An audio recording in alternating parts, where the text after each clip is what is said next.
తెలుగు రాష్ట్రాలకు వాతావరణ శాఖ హెచ్చరికలు జారీ చేసింది. ఆంధ్రప్రదేశ్, తెలంగాణ రాష్ట్రాల్లో భారీ వర్షాలు కురుస్తాయని పేర్కొంది. నైరుతి రుతుపవనాల రాక ప్రభావంతో రానున్న 5 రోజుల పాటు తెలుగు రాష్ట్రాల్లో భారీ వర్షాలు కురుస్తాయని వాతావరణ శాఖ తెలిపింది. ఐఎండీ హెచ్చరికల నేపథ్యంలో ప్రజలు జాగ్రత్తలు తీసుకోవడం అవసరమని నిపుణులు చెబుతున్నారు. వర్షాల కారణంగా ఎదురయ్యే ఇబ్బందులు నివారించడానికి ప్రజల ముందు జాగ్రత్తలు తీసుకోవాలని సూచించారు. నైరుతి రుతుపవనాల తిరోగమనం కారణంగా దేశవ్యాప్తంగా వర్షాలు పడనున్నాయి.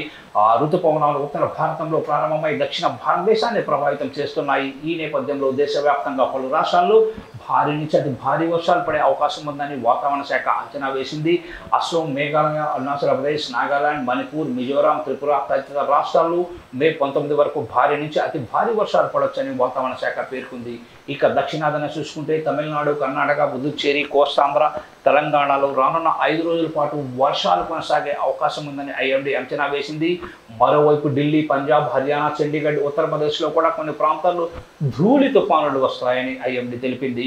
భారీ వర్షాల కారణంగా ఇప్పటికే తెలంగాణలోని 18 జిల్లాలకు ఆరెంజ్ అలర్ట్ జారీ చేసింది. మరో 15 జిల్లాలకు ఎల్లో అలర్ట్ ప్రకటించింది ప్రభుత్వం. ఆగ్నేయ బంగాళాఖాతంలో ఉపరితల ఆవర్తనం ప్రభావంతో తెలంగాణ వ్యాప్తంగా విస్తారంగా వర్షాలు కురుస్తాయని హైదరాబాద్ వాతావరణ శాఖ తాజాగా పేర్కొంది. ఈ మేరకు తెలంగాణలోని ఈ జిల్లాలకు ఆరెంజ్ అలర్ట్ జారీ చేసింది. మరో 15 జిల్లాలకు ఎల్లో అలర్ట్ ప్రకటించింది. రాష్ట్ర వ్యాప్తంగా గంటకు 50 కిలోమీటర్ల వేగంతో ఈదురుగాలులు వీస్తాయని వాతావరణ శాఖ పేర్కొంది. ప్రజలంతా అప్రమత్తంగా ఉండాలని సూచనలు చేసింది.